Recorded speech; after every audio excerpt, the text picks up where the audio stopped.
question is answered with another question, and in the end, there's no definitive resolution about anything. Well, as the title implies, this novel is either one novel or three novels, depending on how you look at it. And two of your readers got very similar questions about that. One is Blanka Hmerikova in Prague, in the Czech Republic. She emailed this. Dear Mr. Auster, allow me to ask you a question about your wonderful work, The New York Trilogy. Why, please, have you chosen the form of the trilogy? And I also got a tweet from Matthew Smiley. He asked, is the trilogy intended to be three shorts expounding upon the same themes, or one cohesive whole to be reread and deduced? Well, I'll give you the chronological development of how this all happened. I wrote City of Glass, and I have to say that much of the material that's in the book was taken from earlier writings of mine. When I was in my late teens and early 20s, I wrote hundreds and hundreds of pages of 2 or 3 novels that I wasn't capable of finishing. I was not old enough and experienced enough to complete these books. But they are the origins of City of Glass, Moon Palace, and The Country of Last Things. These are 3 books that were kicking around inside me very young. By the time I got to be about 23, with maybe 1,000 manuscript pages behind me, I said to myself, I'm not capable of writing fiction. I can't write novels. I give it up. And for years after that, I just concentrated on writing my poetry. Well, I got a bit older. Things changed in my life. I was writing The Invention of Solitude, my first finished prose work, book-length prose work, and it gave me the desire to return to attempt fiction. So many of the things from City of Glass were taken from these earlier manuscripts. So as I was writing the book, realizing what I was up to, I remembered something else I had written earlier. Back in the mid-70s, I wrote a number of one-act plays, and I'd never been very satisfied with them either. But one of the plays started to resonate within me as I was writing City of Glass, and that is Ghost, which is the second panel of this trilogy, which had been, to my mind, a failed play, but I re-examined it and reinvented it as a work of prose fiction. So, I still didn't have a trilogy in mind, but as I was starting Ghost, the second volume, I realized there can't be just 2. There has to be a third. This is a series of books that are all interconnected in some way, even though they're separate. And so the moment I started writing Ghost, the idea for the locked room was already percolating inside me, and I realized it's going to be this trio. There are subtle references in the locked room, the final of the 3, which refers to things that happened particularly in Volume 1. Quinn's name pops up again in the locked room, etc.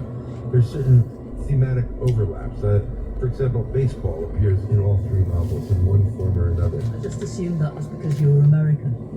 No, I happen to like baseball very much. But I wanted to make a kind of trio, a trilogy. I suppose a traditional trilogy has all the same characters. But no, it's a different kind of trilogy. Maybe we should call it New York Triptych, but that doesn't sound very good. So I opted for trilogy as the title. Well, thank you very much. A question now from the World Club audience. Virginia McGregor from Shinfield in Berkshire. New York is clearly one of the central characters. Were you to rewrite the novel today, and you might say that you wouldn't rewrite it today, but supposing you would this character have changed a great deal, or would it essentially be the same, do you think? Well, before you answer that about whether and how New York may have changed over the years, just on the subject of New York, we had an email very last minute from Eriko Fuji in Japan, who said, by the way, that the news that you were going to be on the World Cup hit me as a surprise, as I had just finished the New York trilogy. It was as if to prove the existence of serendipity, which so often featured in your work. He said, I was very much impressed with how precisely the essence of city life is captured in this book, although it's set in New York and I live in a middle-sized city in Japan. Well, New York has changed enormously in the 30 plus years since I wrote this. My experiences in New York in the 70s, which is what this book comes out of, really, it was a much rougher place than it is now. It was much more dangerous, it was much dirtier. It looked like New York was turning into a third world city. That's not the case now. The city is cleaner and safer. There's been a lot of construction. A lot of old buildings have been restored to magnificence, really. So I don't think that if I were to write these books now, they would feel the same. They represent a moment in New York City history. All that said, New York remains a crazy, lively, unpredictable, insane place. And I think of it as still the only city in the world that belongs to all of us. Everyone owns New York, whether you're from England or the United States or Japan, because it's a city in which over 40% of its residents were born in other countries. So we have the whole world there. We have every language, every religion, every color, every race, everything coexisting, every cuisine. And that's why there have been times when I imagined that it would be good for New York to break away from the United States, to declare its independence and become an independent city-state that belongs to the world. Quite inspiring. Hello, Igor Menek. I wrote extensively work for my final year of university. I feel sorry for you, but thank you for the effort. I enjoyed every moment. I was hoping I might ask, a lot of your work, including the New York trilogy, occupies itself with the archetype of the eternal writer, drinking too much, never successful in relationships, always smoking.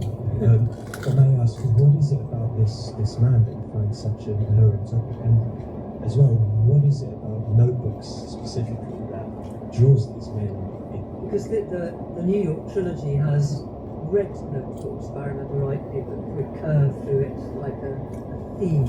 Yes. Okay, well, there are three questions. The first question is, you call the eternal writer. I don't know if any writer is eternal. It's true that in the novels I've written over the years, some of the protagonists have been writers. I think not as many as people might think, but it has happened. They all seem a bit different to me, but then again, maybe I'm deluded. Well, I happen to be someone who spent his life in a room writing. And I do smoke and I do drink, probably more than I should. So maybe this is an autobiographical moment that I'm barely even aware of. The thing about notebooks, however, is more compelling to me.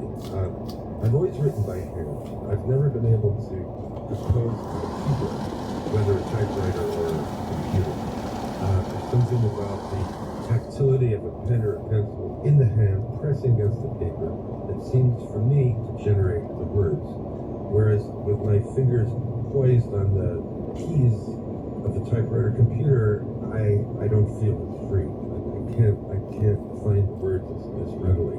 So notebooks have become, for me, a kind of emblem of the inner life as expressed in language. And the notebook has become somehow a house for words.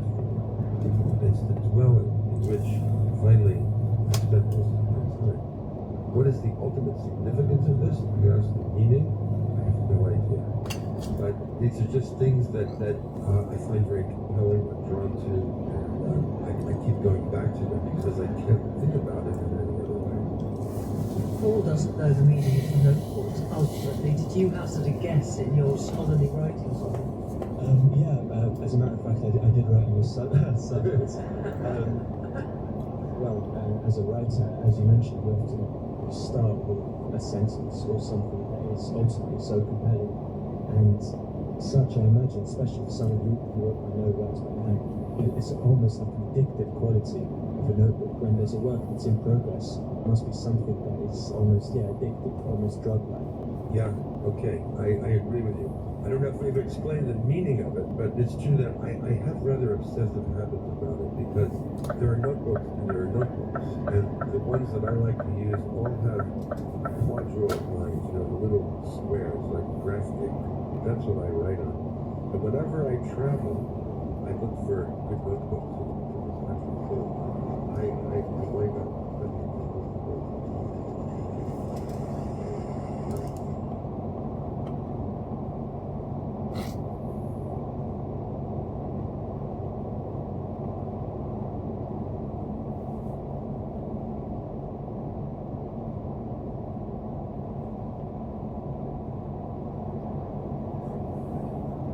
BBC World Service with highlights from this year's BBC Proms.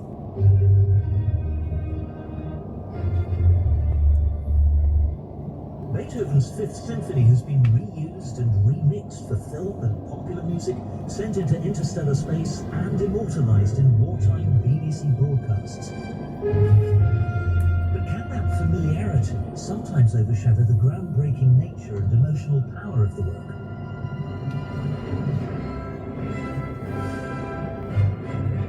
You want to go back to the 45th president, you want to make a president again, go back to this old guy, by the way, he just has long term that he'd be able to serve.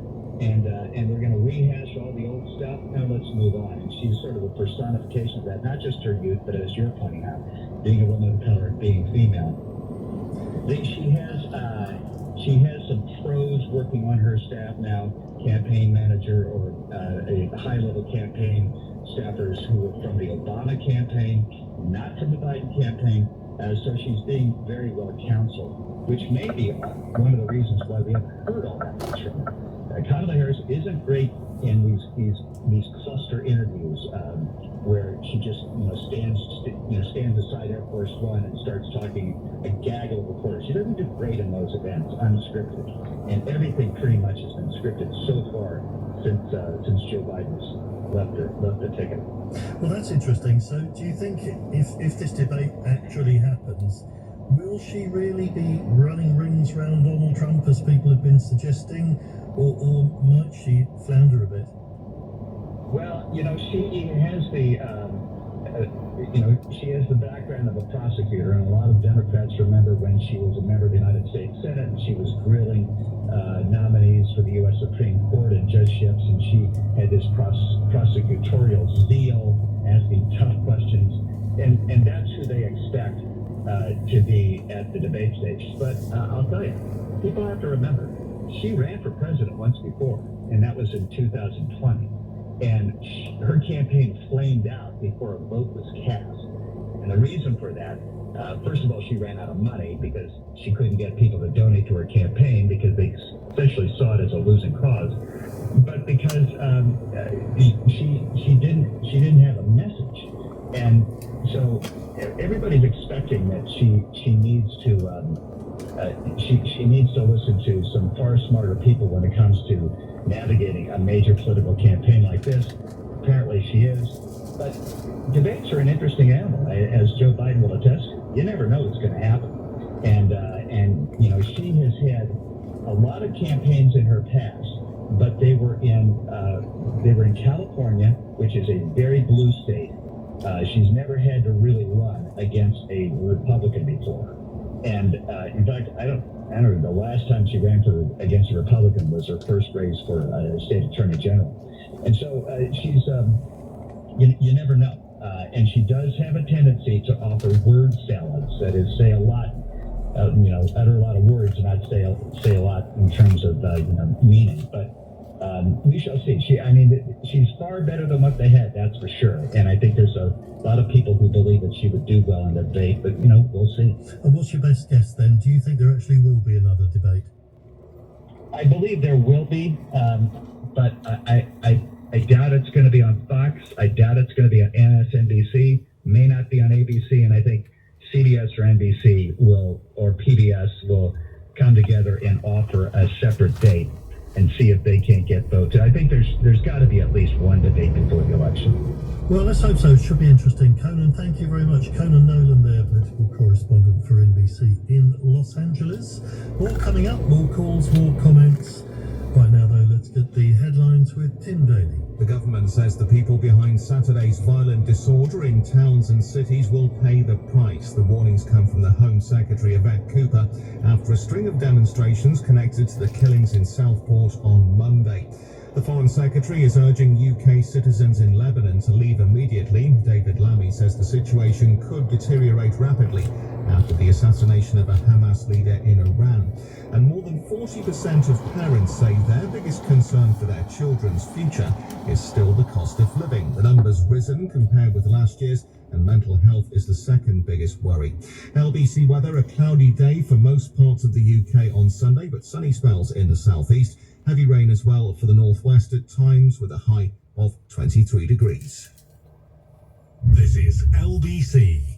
Cat Little Summer. Interesting about the good ones is that, and I think this is why people keep reading them and why it's a form that will never really die out. It's because it's a plot-driven but galvanizing way of reading, because everything can be significant. And I think it makes you very alert as a reader. And that alertness brings pleasure. Because as we all know, the solutions in the detective stories are usually quite boring and uninteresting. And there's always this elective where you get the answer.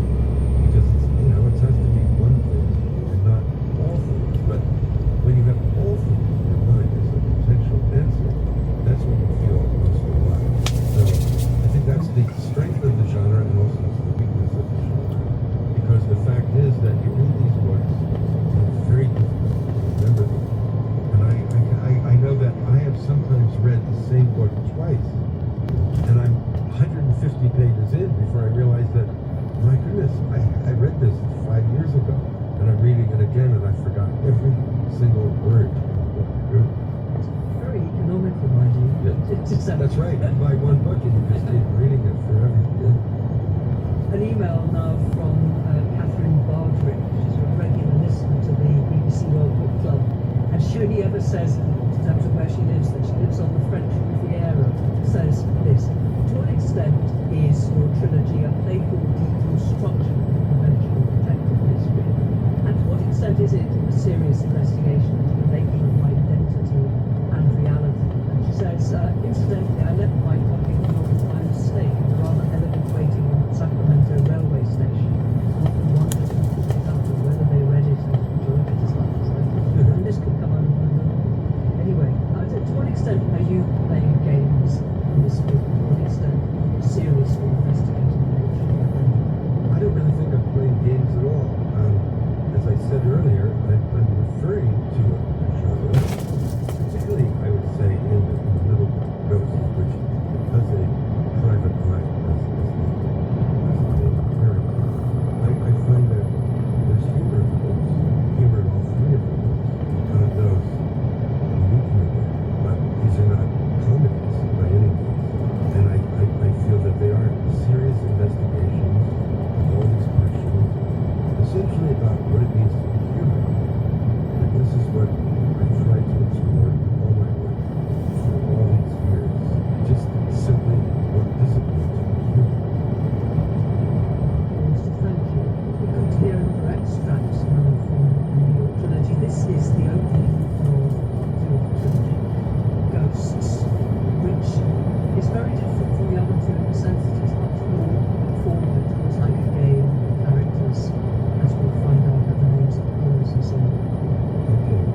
best criticism I've ever heard.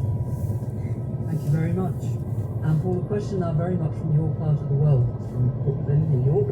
It's from Ahmed Kadir, who writes, Dear Paul, your stories are often infused with hidden orders or patterns. And I recently heard you describe in an interview being on location and discovering a piano in rural Maine, which had the same key broken as your piano tone. Now, many readers would refer to these phenomena as coincidence, but you described it in that interview as cosmic rhyming. Yet you don't seem to be religious or have much of a spiritual bent. So where do you think this ordering or patterning comes from? Good question. He's referring to something from The Invention of Solitude, the book before the New York trilogy. And it was true. This is something that happened back in the 1960s. I had a girlfriend at the time who played the piano very well. And the F above middle C on her piano was broken. That summer, the two of us went to rural Maine. And we walked into an abandoned lodge. Some kind of men working there. All dusty, had been abandoned for years, and there was a piano there, and it all worked, except the F above middle C. But, yeah, it's a coincidence. It doesn't mean anything, and I'm not looking for any kind of spiritual or mystical illumination out of this coincidence. But, nevertheless, it's haunting, isn't it? I mean, why that particular one? So, what I've evolved over the years is this phrase that eliminates God and spirituality from these events. I just call it mechanics of reality. Because with surprising repetition, things like this happen. And I know it doesn't mean anything, but it's just, if you're looking closely at the way things work in the world, you'll be amazed at how they defy expectation. How often the unimaginable, the impossible is happening. Another question. Yes, this is I with two hands up. Sir, my name is Paul Ralston. It is, genuinely, and I'm a musician. I wrote to you in the 1990s when I live locally in Gloucestershire. I smoke and drink too much like yourself. The first book I read was The Music of Chance, and I kept it on my shelf in my classroom for the kids to give me some respect. And when I was reading The Invention of Solitude, the coincidence was just unbelievable, because it was the time my own father died, and my first son, who's sitting with me, Henry, was born, and your book was about going from being the son of a father to the father of a son. The coincidences go on and on. I keep going, I'm really fascinated. Probably what I shouldn't say, because it's going well, is that I am not an avid reader of books. But because of your name and the coincidences, I keep reading yours, and they're great fun. Can you promise that you'll keep writing as long as health permits? And may I suggest an inspiration for a future project to combine your love of literature and poetry and mine of music, and maybe write a show, musical, or best of all, opera? Well, thank you. I'm overwhelmed. I know that there are other Paul Austers in the world, but I've never actually met one. And to find him in England, how interesting and wonderful. Just before we stop talking about it, what kind of musician are you? What do you do with music? I'm curious. I've tried writing music, but I struggle to actually put them down on paper. I've been fascinated what you've said earlier, how you start to write a book. Probably that's why I'm a jazz musician, because I don't have to write anything. Right, and you teach as well, I gather, huh? I taught. You taught. That's wonderful. I still perform. Well, I have one little thing to say, which might please you, is that my daughter, who is now just turned 25, is a musician and a singer. She's devoting her life to music, and it's quite wonderful to have this in our family now. Because of all things, of all arts, I think it's music that I care about the most. I listen to music often, and my taste in music is very broad. I'm particularly interested in classical music. Opera, I like very much. But also jazz, even rock and roll, It's the one art that allows us to melt into the universe. Huh? It's the one maybe that is below and above and around all the others. And the one that is impossible to talk about. But when you experience it, you know what's happening here, and it's an extraordinary thing. So anyway, I'm really touched that you showed up today. Thank you for being here. Well, now we've got a slightly more conventional question, one in the BBC World Book Club from Sofia in Bulgaria. It's from Ina Vasileva. Here she is to ask it now. Hello, Paul. My name is Inna Vasileva from Sofia, Bulgaria.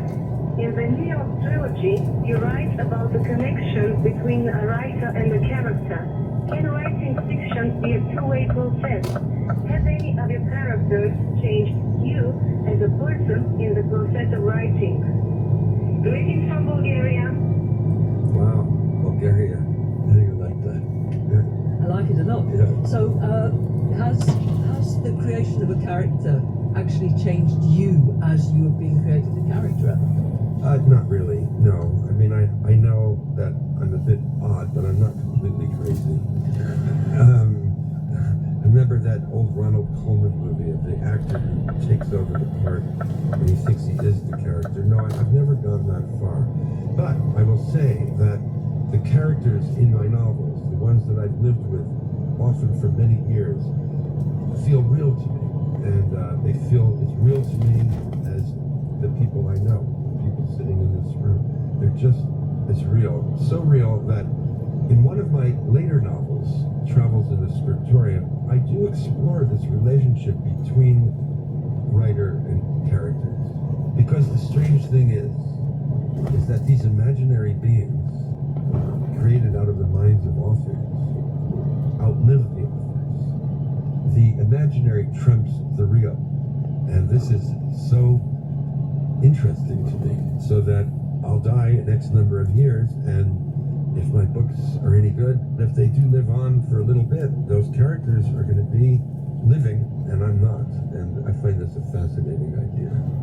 Paul, also, would you read for us now from the beginning of the third part of the New York trilogy? This is the start of the section that's called The Locked The Room. Locked Room, yes. It seems to me now that Fanshawe was always there. He is the place where everything begins for me, and without him, I would hardly know who I am. We met before we could talk. Babies crawling through the grass in diapers. By the time we were 7, we had pricked our fingers with pins and made ourselves blood brothers for life. Whenever I think of my childhood now, I see Fanshawe. But that was a long time ago. We grew up, went off to different places, drifted apart. None of that is very strange, I think. Our lives carry us along in ways we cannot control, and almost nothing stays with us. It dies when we do. And death is something that happens to us every day. 7 years ago this November, I received a letter from a woman named Sophie Fanshawe. You don't know me, the letter began, and I apologize for writing to you like this out of the blue. But things have happened, and under the circumstances, I don't have much choice. It turned out that she was Fanshawe's wife. The explanation came in the second paragraph, very bluntly, without any preamble. Fanshawe had disappeared, she wrote, and it was more than 6 months since she'd last seen him. Not a word in all that time, not the slightest clue as to where he might be. Nothing was sure, but the facts seemed to speak for themselves. Fanshawe was probably dead. It was pointless to think he would be coming back. In the light of all this, there was something important she needed to discuss with me, and she wondered if I would agree to see her.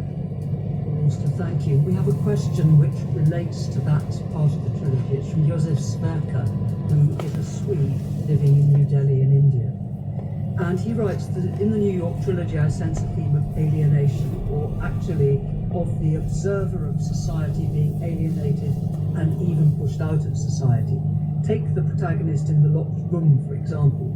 The more he inquires into the story of Fanshawe, the more alienated he becomes from Sophie.